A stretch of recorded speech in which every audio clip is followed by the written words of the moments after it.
Yes, she's one.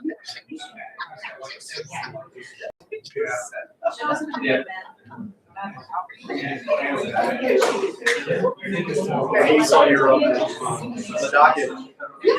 Wait, our Murphy is like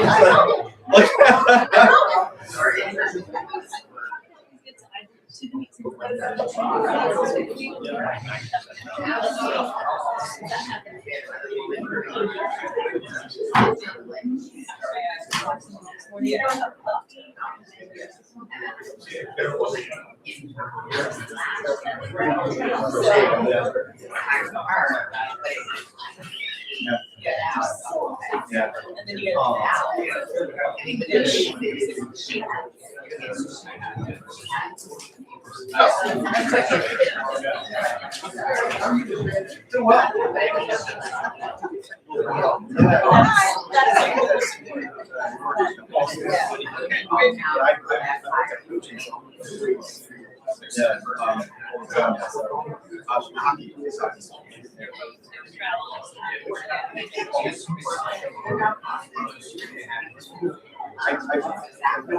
so we have baseball. I was probably baseball, but yeah, if you're counting the expansions, I guess 12 baseball fields with a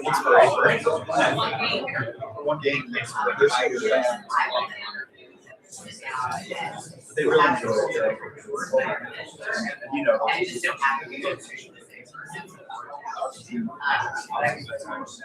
I'll talk back to her. Maybe never turn this call.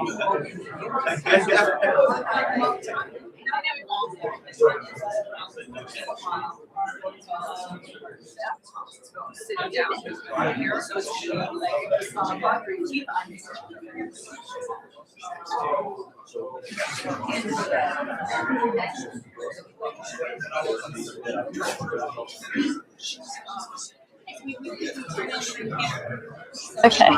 Yeah. I'll do my best for you. All right. All right.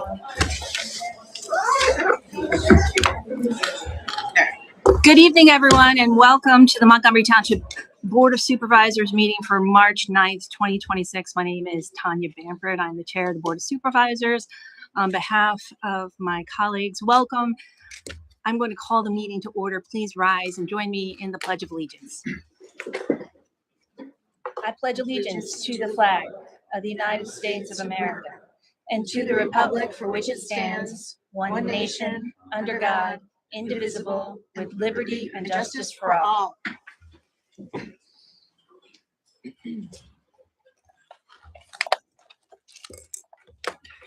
Have a quick announcement. And it is March, and therefore it is Women's History Month. And with Women's History Month, a month-long observance in March to honor the many contributions women have made to our communities, our country, and our shared history, often in ways that were overlooked or unrecognized at the time.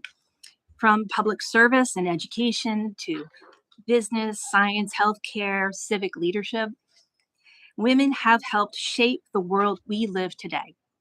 This month also gives us an opportunity to reflect on the progress that has been made, acknowledge the work that remains, and inspire future generations by ensuring that women's stories and achievements are recognized and valued.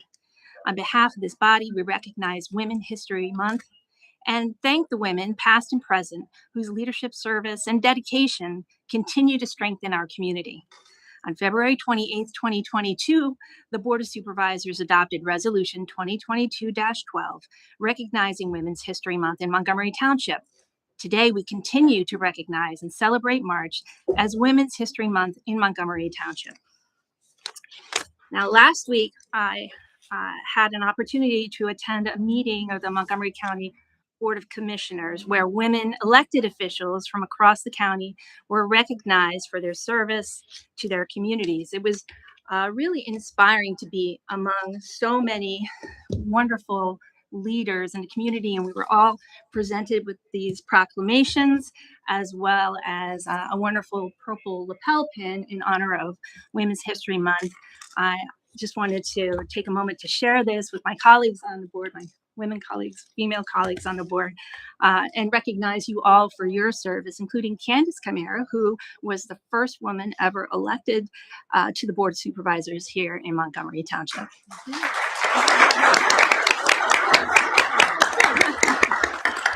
And I would be remiss if I didn't note Carolyn McCreary, who was our first township manager ever appointed to be the manager here in Montgomery Township. And I also like to take this moment to recognize someone who has had a distinguished career here at Montgomery Township, but is going to be leaving us soon. Mary Ann McConnell, our Director of Planning and Zoning, first female Director of Planning and Zoning for Montgomery Township as well. And I want to also take this moment to recognize her for her outstanding service.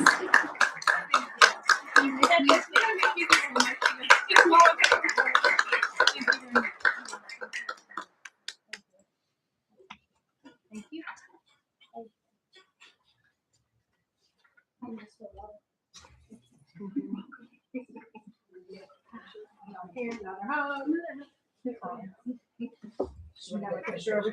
Oh yeah, let's get a quick picture. Is it okay to do it now? Yeah.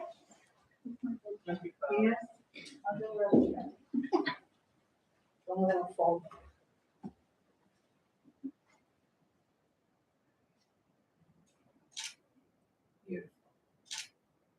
Great. Thank you. Thank you. We smelled it. Yeah.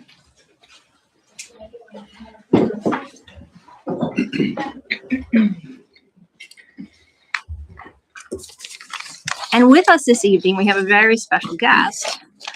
And I'm going to move our agenda item around a little bit. But I want to recognize State Representative Missy Serrato, who is here with us. She's here to also be a part of a presentation that we're going to make. So I'm going to fast forward to agenda item 7 and recognize the police department canine teams. And I'll turn it over to Derry Doherty, who is here in place of Chief Peoples. Good evening.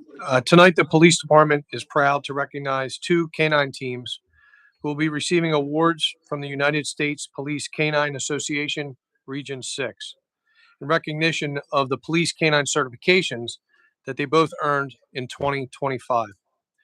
At this time, I'd like to turn over the presentation to Officer Robert Ungren of the Upper Southampton Police Department, who serves as president of the United States Police Canine Association Region 6.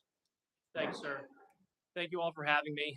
So I'm employed with Upper Southampton Police Department. I've been a canine handler there for the last 6 years.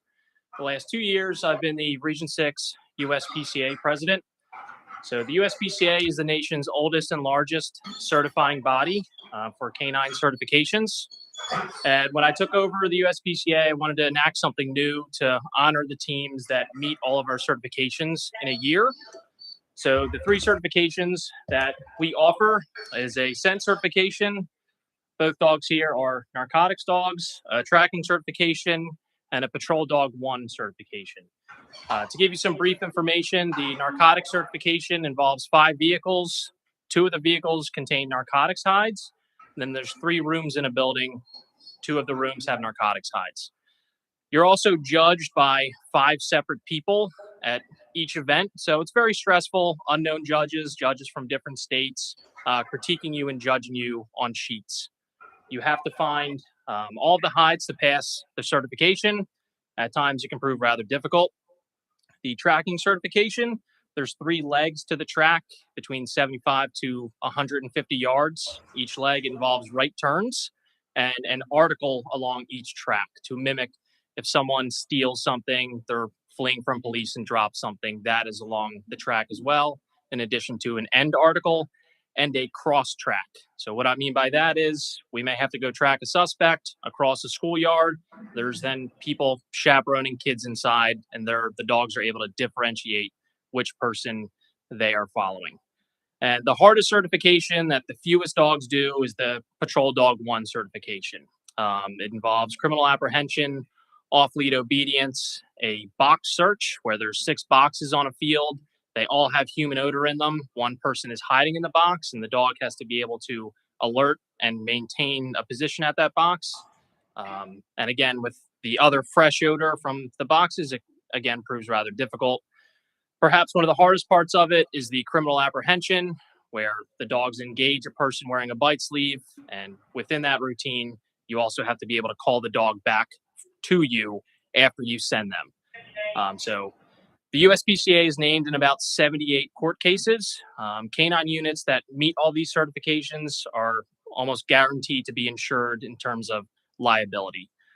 Region 6 has roughly 145 members. I'd say 100 of them have dogs that are eligible to complete and all these certifications, and only 4 of our members completed this Triple Crown Award last year. So 2 of them being from Montgomery Township is a testament to the training here in the canine unit. I know that, coming from a canine unit myself in a smaller township, the expenses can add up. The training days can seem like a lot to the administration and our coworkers, but I can assure you from judging them as Region 6 president and training with your canine unit, normally biannually, that their training is above and beyond what most are doing. So Officer Haber, Officer Eufrasio, congratulations, and congratulations, Sergeant Hart, on running this unit here. Thank you.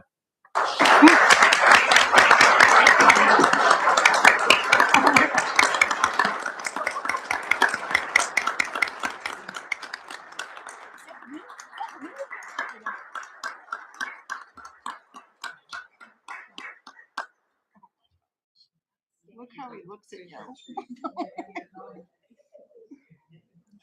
Michael boy, you Michael boy. Oh my gosh. Oh my gosh. The goodest good boys.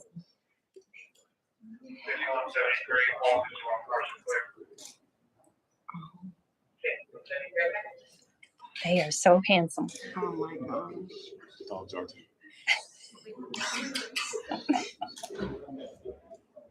Beautiful. All right. Oh my god.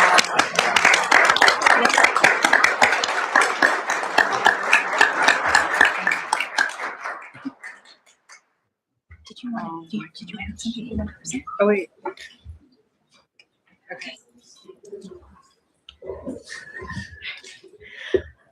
I just wanted to take a quick moment to congratulate you on the success. I'm here on behalf of my colleagues in the General Assembly, Senator Collette and Representative Maligari, and we're just so incredibly proud of the accomplishments you guys do. And I'm not going to lie, I want to pet the puppies in the hallway. So I'll be out shortly. Thank you so much and congratulations. All right. Okay, thank you. Back to our regularly scheduled programming. Yeah. Go back to the dogs. Okay. We have public comment now. Where's my public comment? Is there anybody here who would like to make public comment? You may approach the microphone and state whether or not you're a resident of the township or a business owner. If not, we'll move on to announcement of executive session. Yes. The board met in the executive session at 6 p.m. this evening to discuss matters of personnel. The executive session qualifies under an exception in the Pennsylvania Sunshine Act and is lawful. Thank you. Thank you, Solicitor Kilkenny. Moving on to the consent agenda. I'll move to approve the consent agenda as presented for the following: minutes of the February 23rd, 2026 Board of Supervisors meeting, payment of bills for March 9, 2026, the escrow release and end of maintenance for Redner's Gas, and escrow release number 8 for Viratia Temple Learning Center. Second. Any public comment? All those in favor say aye. Any opposed? Motion carries.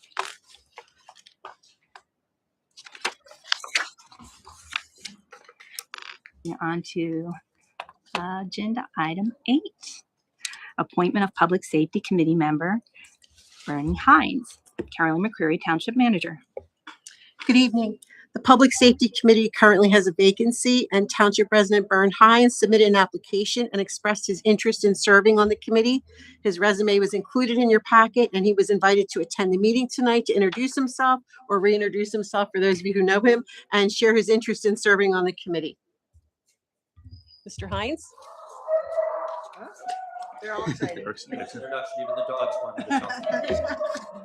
Evening, ladies and gentlemen. Thank you very much for this privilege and opportunity. I look forward to working with the other members of the committee and to serving Montgomery Township. It's been a long time. We've been residents here for the last 36 years, and we're always interested in working with the police department, the township manager, the code enforcement, public works department, VMSC, and anyone else where we can improve the quality of life of Montgomery Township, which the taxpayers so richly deserve, as do all of you. So I thank you very much for the opportunity to be of service. Thank you. We welcome you to the Public Safety Committee. Any questions or comments from the board? Hearing none, I'll move to appoint Bernard Hines to the Public Safety Committee to serve an existing one-year term to expire on January 1st, 2027. Second. All those in favor say aye. Aye. Congratulations, and thank you for your service.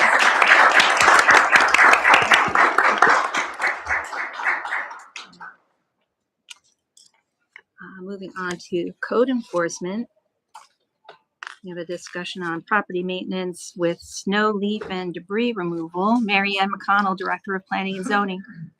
Thank you. So Ms. Stabb had inquired about what types of letters, notices are typically sent to property owners who fail to remove their snow or other materials from sidewalks. She also planned to ask the solicitor how other municipalities are handling these situations. Included in your packet are samples of letters that we currently send out to residents to notify them of the requirement to keep their sidewalks clear. And additionally, you have a copy of our ordinance, Chapter 201, concerning streets and sidewalks, and specifically the removal of snow and ice, just so you know what we currently have ordained. We're coming out of a really difficult period where we had more snow and ice events than usual. And I know that this is an issue that has vexed us for a while, to get how to get people to clear their walks, not just of snow and ice, but also leaves, and keeping their trees and shrubs pruned appropriately as well. I think that this particular year brought this issue to the forefront because there were so many incidents where people were not clearing their walks. And I know that we sent out these notices, and I don't know that it really caused anyone to comply. We had a few. Yeah. We did have a few reply. It was a difficult storm. If you didn't get to it right away, it was a block of ice. So we were kind of hoping as it melted, people would respond. We've had some response. We have some areas that are very difficult for them to get to. Knapp Farm for specific, because it's around the perimeter, which is all fenced in and full of arborvitaes. So they have difficulty, but it's an ongoing battle. I have to say, the last several years before that, it wasn't as big of an issue. This year we had more severe storms. So it was obviously more recognized and didn't melt right away. I think it's also important to note that this section of the code also talks about throwing snow back out into the street. I'm not trying to speak for our Public Works Department, but I know I heard a lot more comments about snow being blown back out into the street or shoveled out into the street after they had gone through, and then complaints coming in that they didn't come back. So we have how many miles of roads, Greg? We're at 74. Plus we have 20 miles of sidewalk that we are responsible for. They're in front of our property. So we can't be expected to go back out. Once we go through and clear and we try to do curb to curb with our plowing, then we move on. We move on to our sidewalks, we move on to our own facilities, and then we go back as we need to clear out places where there's an accumulation of snow that needs to be moved for sight distance purposes or for safety purposes. So it's really important. Absolutely. And the reason I brought it up as an area of concern is that numerous residents did come to me through email or phone calls to say that they saw people walking on busy streets like Knapp Road or Lansdale Avenue, where there really are some, well, Knapp Road is a little straighter, but where there's visibility issues. And someone actually slipped and fell as they tried to step out of the road as a car was coming and slipped and fell into the road. It really could have been a very dangerous situation that was avoided by chance. And I wanted to bring this to the public's knowledge that, just because they think, oh, I am clearing my sidewalk because it's the one in the front, but they also have a rear sidewalk that needs to be cleared as well, and that their liability, if it isn't cleared, is on them. And I feel as if this is really an important thing. Obviously, it's to just a certain number of residents who have this unique situation, but I'm really pleased with how these are written. It's very clear. And I wanted to ask Solicitor Kilkenny if there are any other suggestions from other municipalities and how they help. I don't want to get into like, oh, let's threaten with fines and so forth. I know that's in our code, but I would like to not be that kind of township, be more friendly and proactive. So I wanted to just at least bring the discussion out and provide any suggestions if there are any. I would like to echo kind of some of the previous comments. This was a particularly hard winter, and Montgomery Township is not the only township where I've heard this conversation. That being said, your ordinance mirrors almost every other ordinance I've seen related to this. And some townships have had, there was a commercial business in another large township that our firm represents, and they were not clearing their sidewalk, and it was kind of unbelievable because this is a national business. Code went out, cited them. We were ready to go to the district judge, and then at the last second, they went ahead and cleared it. But other than that, I don't think Montgomery Township is doing anything different than anybody else. I think this was just a particularly hard weather period. I agree. Wish we had more to It offer. was a unique Exactly, situation. yeah. We all can see that not only did we have more frequent, but then it was so cold that nothing melted. We usually have that break in the weather that can kind of help clear where there are problems. We didn't have that this year. So we all had to struggle through that. But I thought we should at least have the conversation, and I'm so glad to see that these are so well written. It wasn't because of a lack of trying on our part. So I wanted everyone in the public to hear that as well, that we really do take our safety seriously, and we are doing our best to try and clear those sidewalks for the public use and safety. So. And one of the things we're going to do going into the fall, so we're going to resume some type of newsletter, a physical newsletter, and that'll be a reminder. It's standard to go out in the fall just to remind people of, what's going to happen when the plow comes through, their obligations of how soon they're expected to clear their sidewalks, what clearing their sidewalk means. Obviously, we had one ice storm where it was solid ice. There was no snow. The storm in January, we had immediate deep freeze afterwards, but the most recent one we had, there was a perfect opportunity to go out there. And I want to humanize it and remind our residents that when our public works crew is finished here, they have to go home and deal with the same thing. They go home and they find that their driveways are plowed in. They go home and they find that their sidewalks still need to be shoveled. And so it's sort of, we're all in this together. And winter is a very short amount of time. And, to your point, we had some mild winters where we had a couple nuisance storms. We threw some salt down. This has been a tough winter because of the duration of that one storm, plus the initial storms that came after it that were short in duration, but just enough that we had to go out and salt. And I'll just reiterate again, we're a community. Let's help each other out where we can. I mean, doesn't take a whole lot to help your neighbor out, clearing things out. And what I noticed last storm was residents parking directly in front of their driveway or leaving cars in on the sidewalk when they had room in their driveway, to try to move those cars out because the plows cannot get around those cars, and it just creates another hazard in the road around your car. Yes, the front of your driveway is clear, but behind your car and in front of your car is a pile of snow. So help each other out. We can do that. We are Montgomery Township. Any other comments from the board? No? Okay, good discussion. Moving on to agenda item 10, appointment of the interim zoning officer, Carolyn McCreary, Township Manager. Thank you. With the unfortunate resignation of Mary Ann McConnell, the Board of Supervisors needs to appoint an interim zoning officer to continue this function during the hiring period. This individual will have the authority to issue notices of violations and citations, and I'm recommending the board appoint Jesse Hill as the interim zoning officer. Can you tell us a little bit more about Jesse Hill, please? Jesse works for Keystone Municipal Solutions. They are a third-party agency that handles our code enforcement. They do our inspections. They do our plan reviews. He is a zoning officer. He has the certifications, and he is zoning officer in a number of other municipalities that do not have a Mary Ann McConnell on staff. Any questions or comments from the board? Will Jesse be in the office routinely, regularly? Currently, he's Monday, Tuesday, Thursday mornings, 8 to 12, Wednesdays, 1 to 4.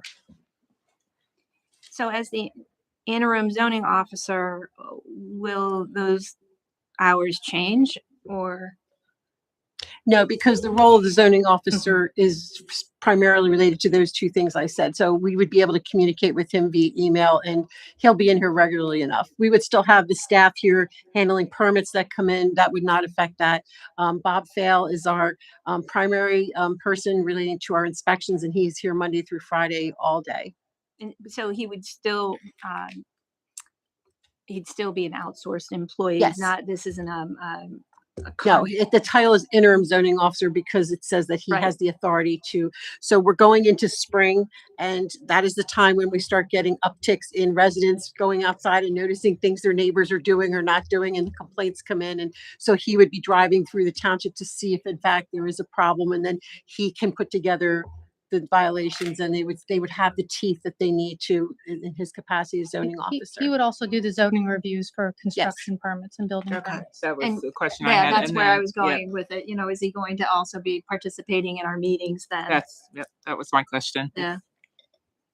Board meetings, I don't No, he believe won't be so. at the board No. meetings. He No, will not. no. Okay. No, I will be here to handle anything that comes up from a planning perspective. And if we need somebody from Gilmore, because it's an engineering matter, a traffic engineer, we would have them here like we typically do when it's a larger project. Okay. Thank you for that clarification. If there are no other questions or comments from the board, I'll entertain a motion to appoint Jesse Hill as the interim zoning officer. Second. So moved. So moved. Second. Any public comment? All those in favor say aye. Aye. Any opposed? My motion carried. Agenda item 11, consider award of contract for the 2026 lawn care treatment. Greg Reif, Director of Public Works. Good evening. The Public Works Department obtained 3 quotes from 3 qualified and responsible vendors. Documentation has been kept on file indicating that the 3 quotes were received and that they met the specifications set forth by the township. Greengrass Lawn Care provided us with quotes dated January 21st, 2026, totaling $37,658.03. Bright View Landscaping provided us a quote for $33,200, and Moyer Indoor Outdoor provided us with the lowest quote of $20,813. The 2026 adopted budget allocated $50,000 in park contracted services, which includes the funding for this project. Per the quote provided, it would be our recommendation to award the contract to Moyer Indoor Outdoor to perform the services outlined in our specifications. Thank you, Greg. Any questions or comment from the board? I have Moyer at home and they're great. Will it be just like at home when I see something going on, they'll come out and deal with it at no extra charge? Correct. If we see we're having an outbreak of any particular type of weeds or anything, they will come out and take care of that. They'll do spot treatments for us. Great. I know this question comes up every year and we address it, but you know, the chemicals that they're using for the treatments are pet safe and, you know, Correct. people friendly. Again, we do have people posted at every park when they're out there spraying it, just to let people know that the park has been sprayed. We do just advise people just to keep their dogs off of it while it's wet. Once it dries, there's no issues. And even when it's wet, there's really no issues, but we just like to inform people that it was just sprayed. Thank you. Any other questions or comments from the board? All right, hearing none, I'll move to award the contract for the 2026 lawn care treatment to Moyer Indoor Outdoor, the contractor providing lowest quote dated January 16th, 2026 in the amount of $20,813. Second.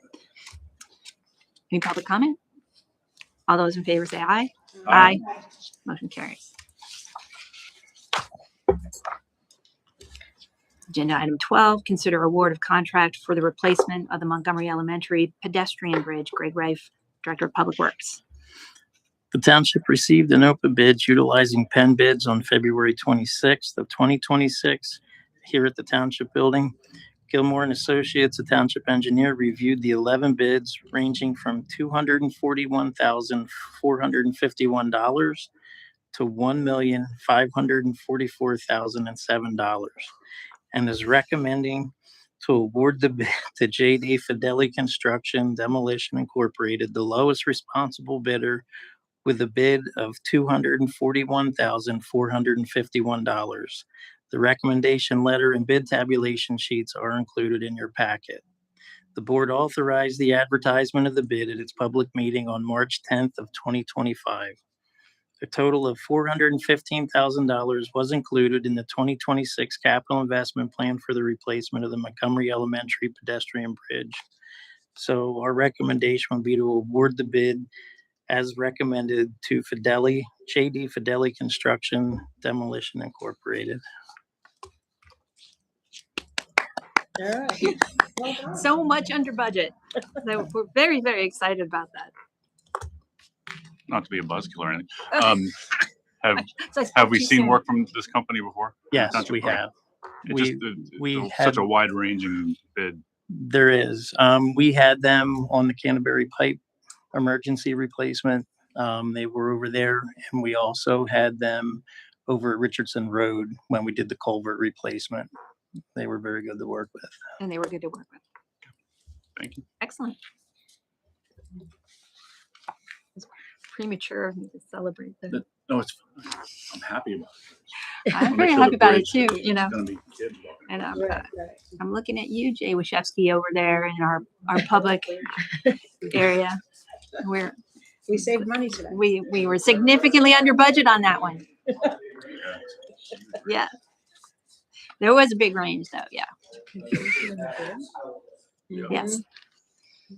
All right, if there are no other comments or questions from the board, I'll entertain a motion to award the contract for the replacement of the Montgomery Elementary pedestrian bridge to J.D. Fideli Construction Demolition, Inc., the lowest responsible bidder in the amount of $241,451 per the recommendation of Gilmore and Associates Township Engineer. Well, I said I'd entertain a motion. Okay, motion. So moved. Okay.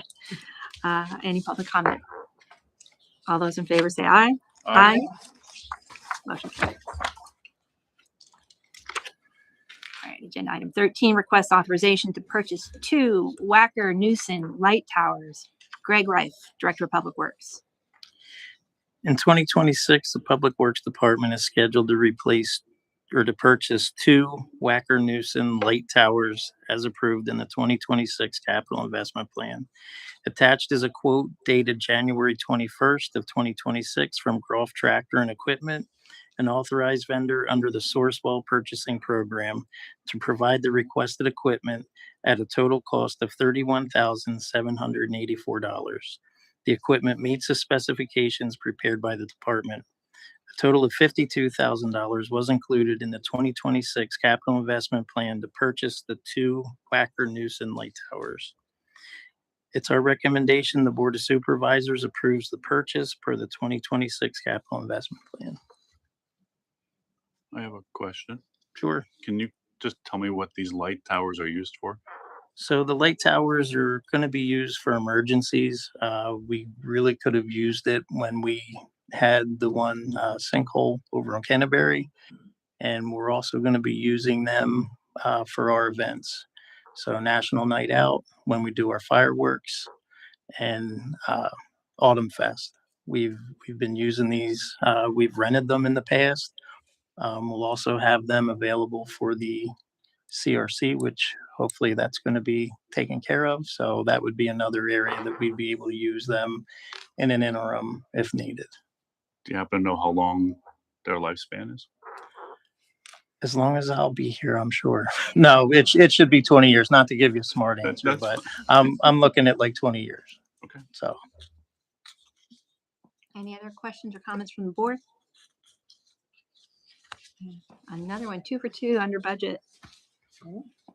All right, I'll move to approve the purchase of 2 Wackernusen light towers from Groff Tractor and Equipment and authorized vendor under the Sourcewell purchasing program at a total cost of $31,784 per their quote dated January 21st, 2026. Second. Any public comment? How much did we spend a year on portable lighting?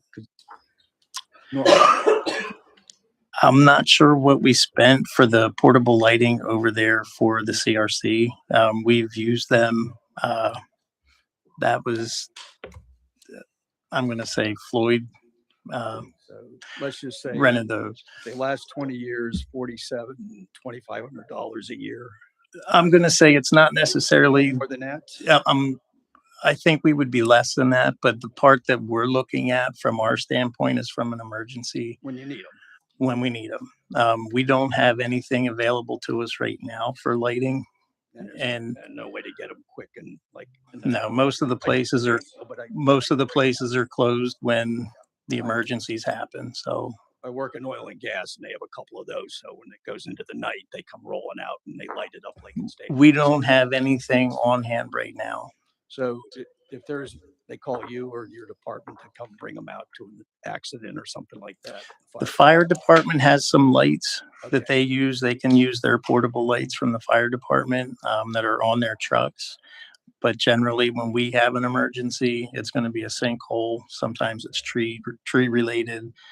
When we need extra lighting, like I said, we don't have anything good for that. All right. There've also been instances where the police department has needed them at night for accident reconstruction, and Yes. they can't get them at night because all the rental places are closed. For any department in the township too. Correct. Yeah, they'll be available for whoever would need them from the township. Yeah. Yes. So we've been probably moved and seconded. All those in favor say aye. Aye. Motion carries. Moving on to agenda item 14, request authorization to purchase replacement 2026 Ricer trailer, Greg Reif, Director of Public Works. In 2026, the Public Works Department is scheduled to replace a 1999 Zimmerman trailer. The Public Works Department is proposing to purchase one 2026 riser trailer from Cargo Trailer Sales Incorporated as approved in the 2026 Capital Investment Plan. The 1999 Zimmerman trailer will be sold on municipal bid following delivery of the new trailer. Attached is the quote dated March 3rd from Cargo Trailers, an authorized vendor under CoStar's cooperative purchasing program to provide the requested trailer at a total cost of $10,135.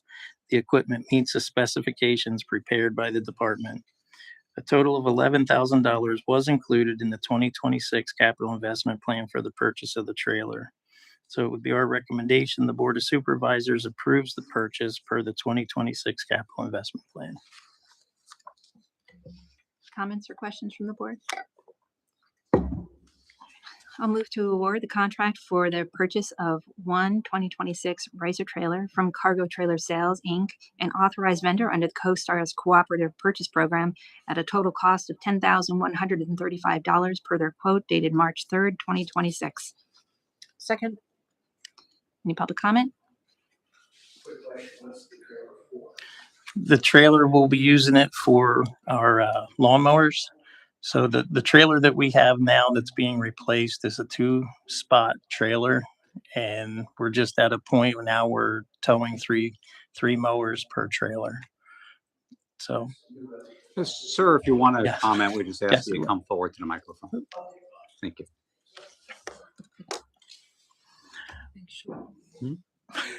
It's for towing lawnmowers. Correct. New F1, F550. Yeah, tow it too. or any other equipment that we need to It's haul. not that big that it needs a 550 to tow it. You can do it. But It's, yeah, you can tow it. yeah, Okay, no. Thank you. Yep. And also under budget. Kudos. All right. It's been properly moved and seconded. All those in favor say aye. Aye. Any opposed? No. Motion carries. Your popular guy today, Greg.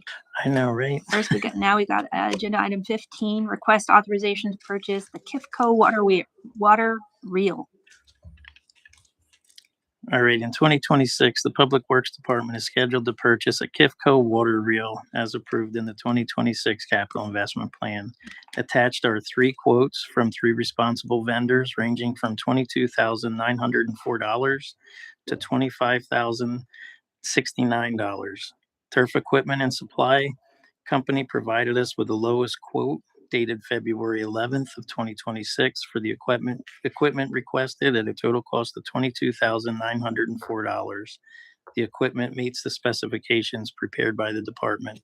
The total of $22,000 is included in the 2026 capital investment plan to purchase a Kifco water reel. It's recommended the Board of Supervisors approve the purchase per the 2026 capital investment plan. Comments or questions, guys?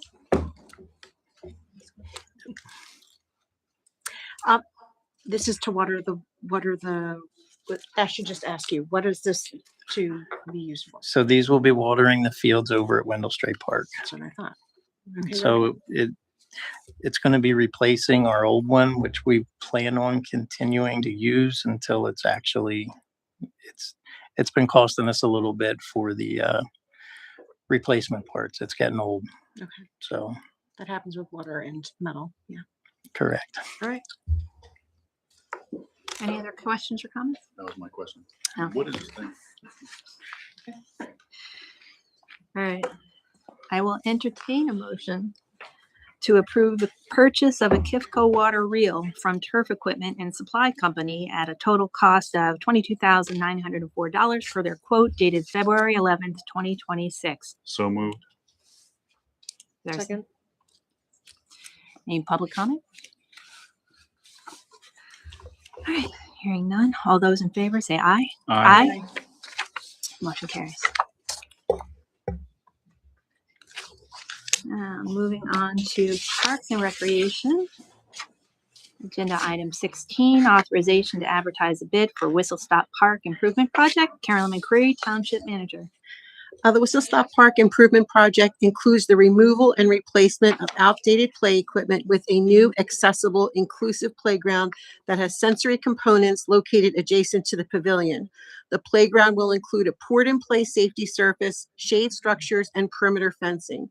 The existing playground area will be converted into a picnic grove. 6 pickleball courts will be added. The softball field will be updated with a new backstop, heavy-duty fencing, and new player benches and bleachers. A loop trail with ADA access to the softball field and other park amenities will be added, and improvements will be made to the existing path to meet ADA requirements. The existing rain garden will be rehabilitated and existing stormwater issues will be addressed. When completed, this project will enable children and others of all abilities to play and recreate in a safe and inclusive place. The total cost of the project is estimated to be $1.9 million. $1.5 million was included in the 2026 Capital Reserve Fund budget. Grants awarded to date include $250,000 from DCNR, which is the Department of Community and Natural Resources, and $125,000 from DCED, which is the Department of Community and Economic Development. A grant application for $350,000 was recently submitted on Monday to Modco 2040 Implementation Grant Program. And we asked for $350,000 because our park is actually located in Hatfield Township, which qualifies it as a multi-municipal application. Hatfield Township will be providing us with a resolution to submit to the county. Funding has also been sought from the local share account grant program, which is the gaming money that goes to the state. We submitted the project. There was a round of funding, and there's an additional round that is believed to be getting authorized, and our project will not have to be resubmitted. It'll just be included in that for consideration. So tonight we're asking the Board of Supervisors to authorize advertisement of bid for this project as soon as it is ready. DCNR currently is reviewing the actual construction plans. Once they give us the green light, we would be able to put it out to bid on Penn Bid.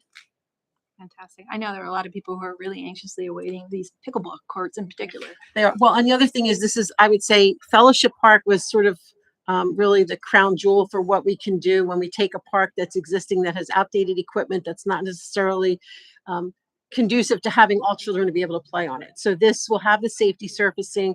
It'll have equipment similar to what we see at Fellowship, similar to what we have down at Friendship Park. And the more important thing to me is that it'll be fenced so that children who are on the spectrum will have a safe place to play without the fear of them getting out and going over to, especially with County Line Road being there. It'll have a, we submitted to the county, we emphasize that it's recreation for all. So you don't have to play basketball. You don't have to necessarily do pickleball. There's a walking trail. You can take your kids. There's a pavilion, which is really nice. And I think it'll be a real gem when it's done. We're going to also apply for some additional funding anytime we see a grant application that relates to parks, because we can keep applying for funding, and even when we put the shovel in the ground. Questions or comments from the board? I just wanted to point out, it looks as if the tennis courts will continue to be available. And I think a lot of people were concerned that we were converting the pickleball, the We are tennis not. courts to pickleball. And so I know that is a, it can be contentious because people who don't play tennis think no one's using it. But if you go to our parks, you see parents, a lot of them, that's where they're showing their children how to safely ride a bicycle. Correct. Because they can be around on the tennis court. And there are still a lot of people who play tennis. Correct. In the township. So we're trying to do our best. So there is a baseball field there that is not used. So we are going to be taking that down, and that's the area where the pickleball courts will go in. But the softball field is used. There are people who are using their, pickup games. There's a couple of, informal leagues that they play there on the weekends. So we're rehabilitating that. So, to me, this is what a true municipal playground should be, or a park. It should have something for everyone there. and it looks like there's a hockey court there as well. Is that what you call it? Rink? Hockey, yeah. Thank you. Yeah. Okay, thank you. Yeah. I would say that will continue to be available. Exactly. I The think only a lot thing of that people are always worried about change, things being removed in favor They of are. something that's then that's a newfangled. balancing act for us. Exactly. Right now pickleball is the it thing still, and it's not just our more seasoned residents who are playing it. There is a lot of younger people who are playing it now too, because it's a great time to be able to socialize. So we want to encourage that. And, we have the rec center with the pickleball courts. We have them at other locations, but I think this is going to be, it's going to be great for everybody, especially at that end of the township, because we don't have a lot of our facilities up there. They're more centrally located towards where we are. Great. All right, I'll move to authorize the advertisement of the bid for the Whistle Stop Park Improvement Project utilizing the Penn Bid website. Second. Any public comment? All those in favor say aye. Aye. All right. And moving on to Administration and Finance. Agenda item 17 is the ratification of real estate tax appeal settlement for 918 Bethlehem Pike. Blaine Berge, Director of Finance. The the taxpayer for 918 Bethlehem Pike, TD Bank, filed an appeal for the 2024 tax year, disputing the assessed value of $1.004 million, following the Board of Assessments issuance of a notice of no change in assessment. Budget impact: the proposed settlement between the school district and the taxpayer would result in a refund from the township to the taxpayer of $2,522.49. The assessed value of the property will be decreased by $487,000 for the 2026 tax year. Recommendation: the solicitor's office has reviewed the proposed settlement and recommends the Board of Supervisors approve the settlement. Any questions or comment from the board? Okay. I'll move to approve the stipulated settlement for 918 Bethlehem Pike and authorize the township solicitor to execute the document on behalf of the township. Any public comment? Hearing none, all those in favor say aye. Aye. Motion carries. Moving on to old business. Is there any old business to come before the board? Agenda item 18. Oh, no, I know, but Okay. old business is on the agenda before new business. So I didn't want to skip old business. All right. Hearing none, we'll move on to new business and agenda item 18, which is the electric vehicle charging stations NEVI funding round. Carolyn McCreary, Township Manager. Pennsylvania Department of Transportation opened the latest round of national electric vehicle infrastructure funding, focusing on southeastern Pennsylvania. Montgomery Township is on the list of priority eligible communities for this first round of funding. Priorities were developed through public outreach and county input. While 100 million is available statewide, about 34 million has been allocated to southeastern Pennsylvania. Previously, when initiatives were developed, the township identified 4 locations as potential sites, including the Community and Recreation Center, the Township Building, Windlestray Park, and Whistle Stop Park. The next step in the process is to complete an interested parties directory survey. Applications are going to be accepted from June 1st through August 21st, and award announcements would be expected in October or November, which would allow us to budget for any grant match that may apply as part of the 2027 budget. Staff is seeking the board's direction to continue evaluating this initiative, working with our community partners at the Delaware Valley Regional Planning Commission and our local community partner, the Partnership for Transportation.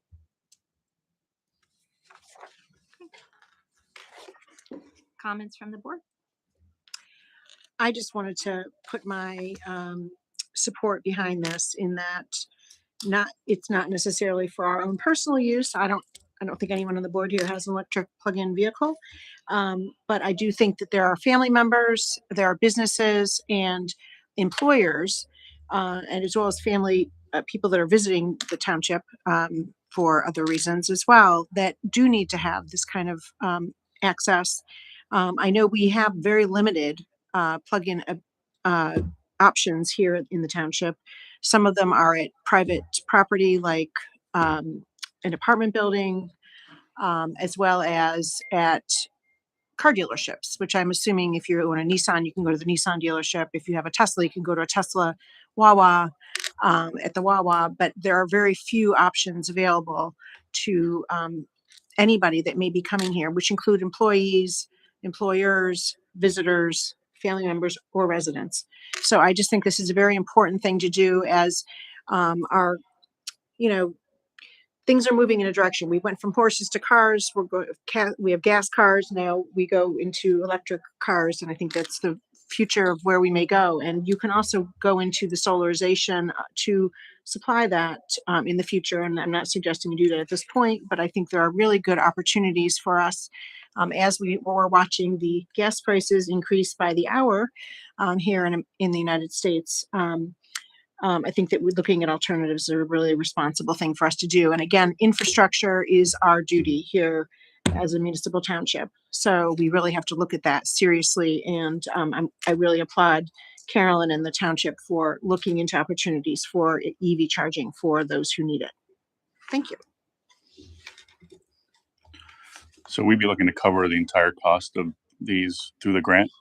Yes, that would be our goal. And then there's also opportunities for additional revenue. So if a private company installs and operates them on our property, we can negotiate a ground rent or a percentage of the charging revenue.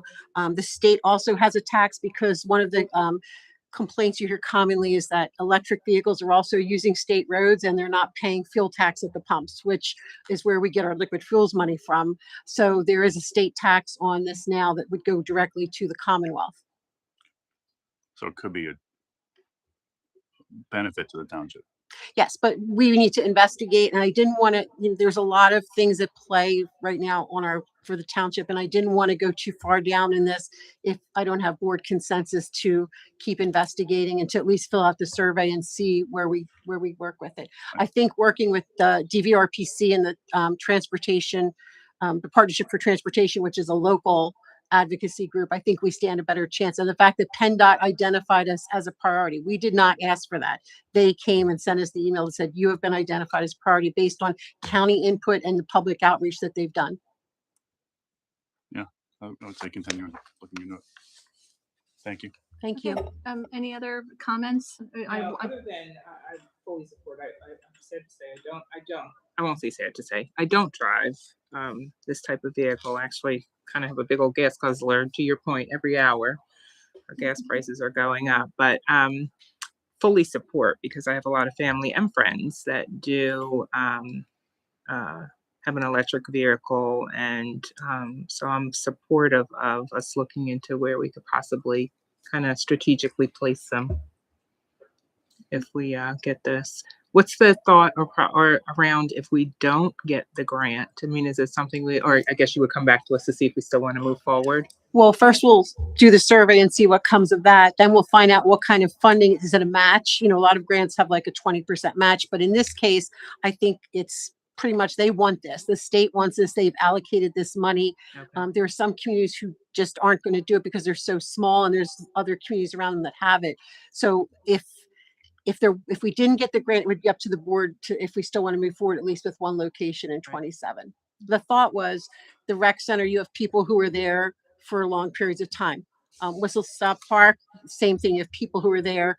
Windlestray, you have people who are there, you know, when their kids are playing sports, they're sitting, they could plug in their car while they're there at the site. And then the township building, because ultimately, if we're going to go electric, you know, we would start probably like with the vehicles that we use in code enforcement and some of the non-emergency vehicles. And if we find out from the police that, you know, the detectives' vehicles can be put, you know, towards, you know, when they have to be replaced, something electric, we would need to be able to charge them. I'm in favor as well. Candace? Yeah, I think you have consensus here to move forward. Thank you. Any other new business to come before the board? Yeah, I have an item. I wanted to talk about if we as a board wanted to develop rules, policies, or we want to word that on public comment and whether we read letters into public comment from residents who aren't able to attend. And if we do have that, do we want to limit it to where public comment is? I think I'd be in favor if the board were all aware of those public comments and the person submitting them in writing is identified, then I'd be okay with that. But that should be done during public comment. Just wanted to see where the rest of the board is on that. Well, Solicitor Kilkenny, do you want to chime in on, I mean, is there a standard practice as it relates to reading letters that were submitted? Obviously any board has the ability to regulate public comment. Most of the time, the other boards that I represent don't read letters into the record. It's either public comment or they can, if they allow for a virtual option, they come on virtually. But I'm not aware of other boards I represent where they read letters into the record. So does that hold also too if we had a board member not here and wanted a letter read that they wrote or something? Would that fall into the same type of?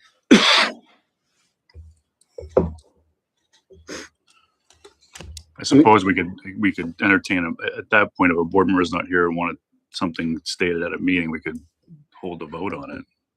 See if we could accept that. Is that acceptable? Yeah, I mean, you can do that as you want.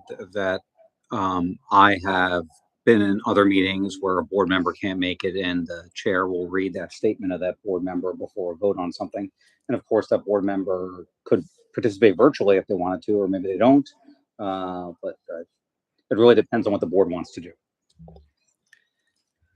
It seems to me that this is targeted at me because I read the letters in at the last meeting. I think we shouldn't take away any of our rights to put something into the record, especially if people asked us to read that. I think it's going down a slippery slope to start taking away the rights of our residents to be heard and your fellow supervisors to be heard. So what did you mean, Tanya, this just for clarity, when you said to leave it to public comment? So just the person needs to be here, but what To if they're, clarify, that was Eric's suggestion is to put it in public comment, but that is, I would concur that that is a more appropriate place for those types of items to be read if it's not an agenda item that that it's related to, then the most appropriate place for that would be within public comment. And to Supervisor Kamara's point, you know, there were letters that were read, or portions or excerpts of letters that were read as part of old business in our last meeting, and then, you know, that was so that wasn't necessarily the most appropriate place for those to be read, and it, you know, so it does sort of beg the question, you know, do we have a policy on this? Do we need a policy on this? You know, what do we feel? And if we wanted to put a policy in place, you know, what's the process involved? And actually, I'm going to put that back on you again, Solicitor Kilkenny. If we wanted to adopt a policy on public comment, that would restrict it to appearing in person. but what if they can't appear in person? Physically? Well, they can still communicate with the board via email. Mhm. It's that, you know, their you know, their remarks aren't necessarily going to be read into the record. The board can adopt reasonable regulations on public comment. Most places, I don't know, I haven't looked how Montgomery has done it in the past, but most places do it by a resolution. I have many examples of other places that I could share with the Board of Supervisors if that's what they wanted to do. Yeah, they have one. Yeah, you have a resolution. You could always amend that resolution to address it however you want it. Or adopt a new one. Right. So And I think it's important to for everyone to know that we welcome emails from our constituents and from the public. But I also don't want you to have the expectation that we will read those without your consent. So I want everyone to feel at ease that just because you contact us, that it won't be spoken of publicly unless, you know, I think there should be something that talks about the consent of this being discussed publicly, because it may have been a private conversation that they've had. So I just want to make sure everyone is assured that, you know, that their concerns they will not be made public. You know, that will be a consideration as well as we were discussing this. I know, and this goes back to last year, a couple of times where I did read letters. I asked the person who, you know, okay, you know, are you okay if I read it? You know, and they said yes. I mean, I would never put a letter out there and say a name or anything unless that person is aware of the fact. But maybe it's something as simple as if they send us a letter because they physically can't get here, that's, you know, quite possibly the situation, that they indicate in their letter, you know, please read this publicly so that it's captured on record or whatever, something, you know, because we have to take into consideration not everybody can get to the meetings. I still think you're starting to take away the public's right of free speech. I won't agree with it. Well, we could put parameters around it too, so that, you know, that limit to do it with consent and so forth. Yeah, I just want to make sure that we're, you know, not limiting their ability to have a comment if they need to and can't be here, to your point. Because there are many reasons why people can't come to the meetings. And I don't believe we have an ability for people to comment from a virtual. We are we're just broadcast, not necessarily interactive in an interactive manner. So, you know, I think there's probably ways we can work through this, but I think not having that causes some controversy. And what's the controversy? I'm just curious. I mean, what I is can the see controversy? I can see controversy if you say people's names. definitely if you have said, someone's and you read something and then you said their name and they had no idea that their name was going to be mentioned. So that definitely can become very controversial. I don't know that all the names were I don't know that read. any names were said. I didn't read any names. No names were said. No. No But names were if they mentioned. requested to have their statements made and it's public comment, we commonly do ask people who make public comment to state their name and Right. whether or not they're a resident. I agree with that. So to just read excerpts of letters that were submitted without naming that individual based on what you believe that was what they intended, they wanted it read, then it stands to reason that their name should have been read as a part of that. And the other thing I'll mention is in terms of balance, we receive emails that are for and against certain items. But to just say, we're going to read the ones that are just for or just against, to me shows favoritism, and we're supposed to be You can't ask them neutral where in they terms live. of You can the ask them. information. You can ask names. So I feel as You if can ask that is names. something we need to address as Because you well, that can't if we're ask them going where to they live. offer You can ask them if they're something that resident. is an opinion on one side and ignore other comments that have come in that have been on the opposite, that to me is irresponsible. That's how I see it. Okay, so it sounded to me like we have consensus that we would like to see a policy, a draft of an adoption of the resolution that we already have in place that would address, limits to public comment as it relates to letters in writing. So you just really, what you're asking for is that you want public comment, that someone has to come here, identify themselves and confirm that they are a Montgomery Township business or resident and that they come here in person. Is that what you're asking, that a public comment be limited to? That's what I'm just asking for clarification. I can circulate the resolution and put it on the next agenda so that you can all evaluate it in a public meeting and then make any suggested changes that you want to it. So you can at least see what we have currently. Yes. Around public comment as a whole. Well, even if public comments addressed in there, I'm not sure. Okay. Let's remember that all the members of the board up here are residents of the township, and we are able and should be encouraged to have free speech, Yes, just as our residents in the audience do. yeah, and I don't believe that anyone is trying to discourage the free speech of any of our colleagues, and certainly not the public. That's not the intent.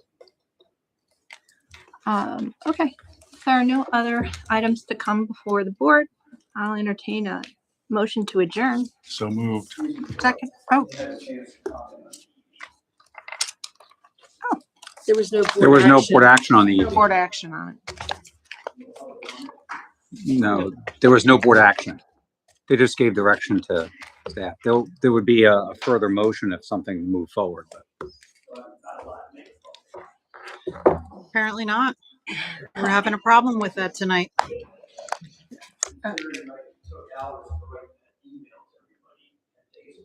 Got it.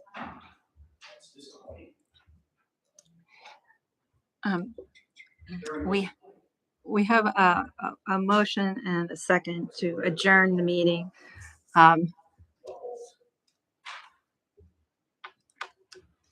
Mr. Ushevsky, if you would like to make public comment. well, excuse me, sir. I believe she invited him up to comment. Mr. Ushevsky, if you'd like to make public comment, please come up.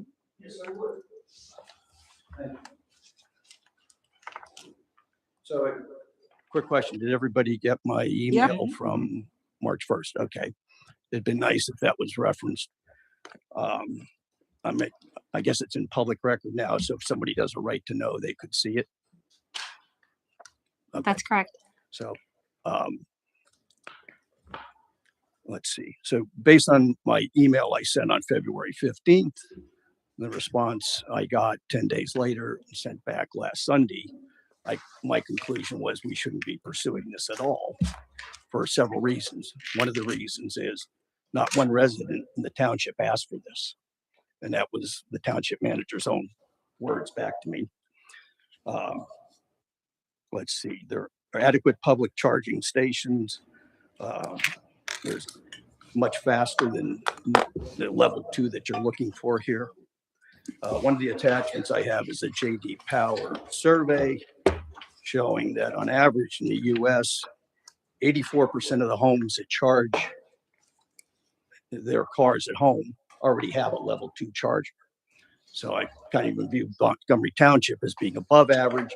So at least the vast majority of residents already have a level 2, which is what we're looking to put in here. So And the that's other just, thing, level 2 only gives you 25 miles of charging in an hour. So I can't picture residents coming over here, parking their car for 4 hours to get 100 miles of range on their car. Just doesn't make any sense to me. So, and then if we go to level 3, it's much more expensive. Also, when I reference the grant you're looking at, they require a 20% match. I do disagree where I didn't see the paperwork that PennDOT prioritized us, but the one piece of paperwork that or link that you gave me from Nevi does not list our township as a priority area. It shows around us, but not us. So based on all that, like I said, 84, based on the general survey of the US, at least the vast majority of our residents already have a level 2. No residents have requested that we install this for them. There appears to be adequate public faster charging available. Like I said, level 2, nobody's going to come here and leave their car for all day or park if it's a resident, because they probably already have that faster charging. And I do remember too, grant money is not free money. And I think we got more urgent things to work on than this. I kind of feel like we triage this up front and we shouldn't be spending our time on it, because what residents are going to use it if most of them already have that level charger at home? That's my thoughts. Thank you, Mr. Washewski. What? No, go ahead. I'm in a hurry. Go ahead. Are you going to be? No, not about this. No, I had something. Hi, this is John Scholl, 107 Cambridge Court. Before you decide, has there been a study of how many people are interested in having this?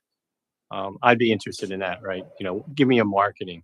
One of the things is, if there's not a lot of units around, maybe it's because nobody wants to do it. Is this a revenue or is it a public service kind of thing, right? And I would let the free market decide.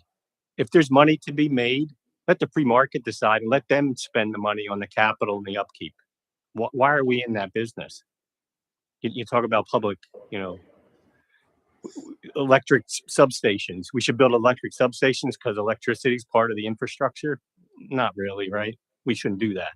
And this is where the EVs, again, if there's not a need or people aren't coming to us and saying we want it, why is this township responsible to build it?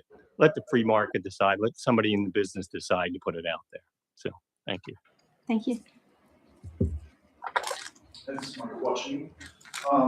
You made the comment about that's the wave of the future for electric cars. I think you should read up on Ford F-150s electric. They're losing money. They're not going to be making them. You're talking Polestar. Look at that stock price. Oh yeah, Polestar electric cars. There's tanking. Look at Porsche. Porsche is pulling out because Porsche, their buyers don't want electric cars. So to think that's the wave of the future, I mean, you're just oblivious to the news that's going around there. And I do agree that, you know, when people make comments, they should be said. If they send letters out, let people's voices be heard. You know, I think that was not a good look for the township when it was cut off. Oh, don't say anymore. You had enough. Let everybody have their free speech. And again, some people might not be able to make it here. There are people with disabilities that maybe they, you know, send an email to someone. Can you read this? Do you know what I mean? So are you going to disqualify them? Your disabilities. You can't say have a voice. You have to be open-minded. Thank you for your feedback. Thank you. Hi. I'm not going to talk about EVs. Hi, my name is Bob Gazzardo. I'm at 107 Pemberton Court, a couple doors away from Merrick. I have a question about the changes in the fire department that resulted in the fire tax that we just saw in our mail this week. I'm wondering, first of all, what are the changes that you made? What was the process? And how did you come to the conclusion of the money that you were going to be charging in the tax? A week ago, I just happened to be cleaning my desk at home and came across the postcard that you sent us last year about the proposal, which reminded me, hey, I hadn't heard anything about it. So I went onto your website, tried to find something, actually found a spot at the website that says about the proposal, but when you hit the link, it's blank. So I thought, well, let me ask a question through the website where you're supposed to ask a question. I got an immediate automated response that my question was received, but here it is a week later, no response. And then later that day, I opened up the mail and there's the tax. Just a coincidence.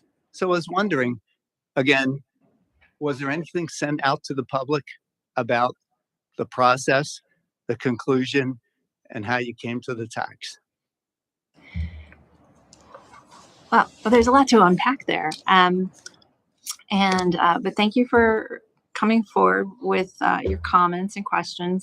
The budget was reopened in January, and then we finalized the revised budget for 2026 in February. We scaled back the tax increase from the proposed 1.15 mils that was approved in 2026. That was exclusively going to be used to fund an increase to the fire department to 1.0 mils, and then we reapportioned those funds across 3 funds: the fire fund, the capital reserve fund, and the general fund. And we also implemented a fire tax so that it would show up, that apportionment, along with what had already been sort of allocated within the budget, so that it shows up as a separate line item on your bill, so that you can actually see what portion of your tax bill goes towards helping support the fire services, fire and safety services. We also contracted with a firm, a professional consultant, to do a fire study. So that process has been kicked off, and we're evaluating right now, with the help of our consultants, our fire operations, particularly focused on staffing initially, so that we could better assess and use data to help us make better decisions moving forward for expanding the department. But based on the allocation and all of our discussions over the last year, although I would say that we didn't agree on the extent of the expansion, we all agreed that some expansion was necessary. So right now we're studying it with the help of the consultant. They're going to come back with some recommendations, and we'll be able to move forward in 2026 with some expansion once we have more information available. Oh, so you still haven't concluded yet? No. We're waiting to hear from that study, but you came up with a dollar figure that you need to work with for now. Yes. For something. Okay. Yes. What was anything sent out to the township in a way like you sent us that postcard last year? Well, we just in February approved the revised budget. Okay. So I would say, the plan is we're actually going to be producing, as I think Carolyn referenced it earlier, we're going to be producing a newsletter, and that'll go out to every household and business in the township, and it's going to have information in there about the process and the budget. Okay. So we'll see it there. But in the meantime, it would be nice if there was something at the website.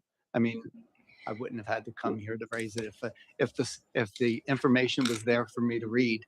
And then also, it would have been nice if someone responded to my question that we'll definitely follow up on that. Yeah. and find out. And there's, if there's a dead link somewhere on the website, we can look into that too and fix it for you. Yeah. Okay. Okay. Thanks a lot. All right. Thank you. Thanks, Bob. All right. Now we had an adjournment motion and a second. Is there any other public comment? All right. Hearing none. All those in favor to adjourn, say aye. Aye. Have a great night, everyone. All right, thank you.